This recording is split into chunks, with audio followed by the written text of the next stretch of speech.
ప్రియమైన సహోదరి సహోదరులకు యేసుక్రీస్తు నామములో శుభములు. దేవుని యొక్క మహిమ మీ మీద ప్రకాశించునుగాక. ఈరోజు దేవుడు మనకిచ్చిన మాట హోషియా గ్రంథము 9వ అధ్యాయము 10వ వచనము. అరణ్యములో ద్రాక్ష పండ్లు దొరికినట్లు ఇశ్రాయేలు వారు నాకు దొరికితిరి. చిగురు పెట్టు కాలమందు అంజూరపు చెట్టు మీద తొలి ఫలము దొరికినట్టు మీ పితరులు నాకు దొరికిరి. అయితే వారు బయలుపోయోరు నొద్దకు వచ్చి ఆ లజ్జాకరమైన దేవతకు తమను తాము అప్పగించుకొనిరి. తాము మోహించిన దాని వలనే వారు హేయులైరి. ఈ మాటలు మనం హోషియా గ్రంథంలో చూస్తున్నాము. హోషియా గ్రంథంలో దేవుడు ఇక్కడ ఇశ్రాయేలు గురించి తెలియజేస్తూ చెప్తున్నారు కదా, అరణ్యంలో ద్రాక్ష పండ్లు దొరికినట్లు ఇశ్రాయేలు నాకు దొరికిరి. అరణ్యంలో దేవుడు వెతుకుతూ వచ్చినప్పుడంట అరణ్యంలో ఒక ద్రాక్షవల్లి ఉండి దానికి ఒక ద్రాక్ష పండ్లు దొరికినట్లు ఇశ్రాయేలు వారు నాకు దొరికిరి అని ఇక్కడ తెలియజేస్తామట. చూడండి, దేవుడు వెతుకుతున్నప్పుడు వాళ్ళకి అరణ్యంలో ఒక ద్రాక్ష పండ్లు దొరికినట్లు దొరికారంట ఇశ్రాయేలు.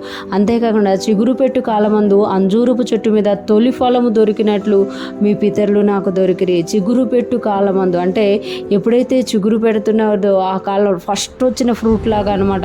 ఎప్పుడైతే మనకు ఒక సీజన్ స్టార్ట్ అవుతుంది, వేసవికాలం రాగానే మామిడిపళ్ళ సీజన్ స్టార్ట్ అవుతుండగానే ఆ ఫస్ట్ ఫలాలు తినాలని ఎలాగా ఆశ కలిగి ఉంటామో అలాగా అంట ఇశ్రాయేలీలు దొరికారట. అంత ఇష్టంగా దేవుడు వారిని చేర్చుకున్నారట. కానీ దేవుని యొక్క మేలు పొందుకున్న తర్వాత వాళ్ళు ఏమైపోయారంట, అయితే వారు బయలుపోయోరు నొద్దకు వచ్చి ఆ లజ్జాకరమైన దేవతకు తమను తాము అప్పగించుకునేరి. తాము మోహించిన దాని వలన వారు హేయులేరి. ఆ లజ్జాకరమైన దేవత దగ్గరికి వచ్చినప్పుడు, బయలుపోయోరు దగ్గరికి వచ్చినప్పుడు వారు ఏం చేసుకున్నారంట, తమ్మును తాము దానికి అప్పగించుకున్నారట. అంటే నేను వెతుక్కున్నాను, నేను అరణ్యంలో ఒక ద్రాక్ష పండులాగా చిగురు పెట్టి కాలమున దొరుకు ఫస్ట్ అంజూర పండులాగా నేను మీ పితరులైన ఇశ్రాయేలుని ఏర్పరచుకుంటే వాళ్ళు నాకు వాళ్ళు అప్పగించుకోవాల్సింది పోయి వెళ్ళి లజ్జాకరమైన దేవతకు అప్పగించుకున్నారు. దానివలన వారు మోహించి హేయులైపోయారు.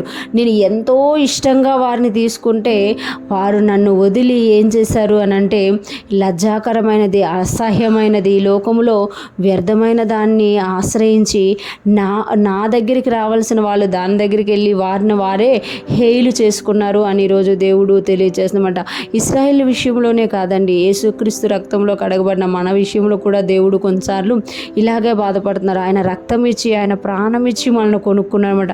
మన కొరకు ఆయన తన యొక్క శరీరం మీద పొందిన గాయాలతోటి వెల చెల్లించారు. కానీ కొన్నిసార్లు మనం కూడా ఏదో దానికోసం క్రీస్తుని వదులుకుంటున్నామా, దేవుని సన్నిధికి రావడానికి ఇష్టపడతలేమా, అయితే దేవుడు జ్ఞాపకం చేసుకోమంటున్నారు. ఈరోజు ఫ్రెష్ మన వింటున్న ప్రతి ఒక్కరూ జ్ఞాపకం చేసుకోరు. ఇశ్రాయేల్ విషయంలోనూ దేవుడు మనస్తాపం చెందినట్లు మన విషయంలో ఎక్కడైనా దేవుడు మనస్తాపం చెందుతున్నాడా, లేకపోతే ఆయనకి ఇష్టంగా, ఆయనకు మహింకరంగా దినదినము ఆయనతో జీవించడానికి మనం ఇష్టపడుతున్నామా అనేది ఆలోచించుకొని ఆయనకి ఇష్టంగా, ఆయన ఎంత ఇష్టంగా అయితే ఆ ద్రాక్ష పండులాగా మనల్ని తీసుకున్నారో, అనేక మంది ఉంటుండగా మనల్ని దేవుడు ఒక మొదట చిగురు పెట్టిన అంజూరపు పండులాగా మనల్ని ఇష్టంగా తీసుకున్నారా. ఆయన ఏదైతే మన యందు ఇష్టపడుతున్నారో దానిలోనే మనం జీవిస్తూ మనము దేవునికి మహిమకరంగాను అనేక మందికి ఆశీర్వాదకరంగాను జీవించుదుముగాక. దేవుని కృప మనందరికి తోడయుండి నడిపించునుగాక. ఆమేన్.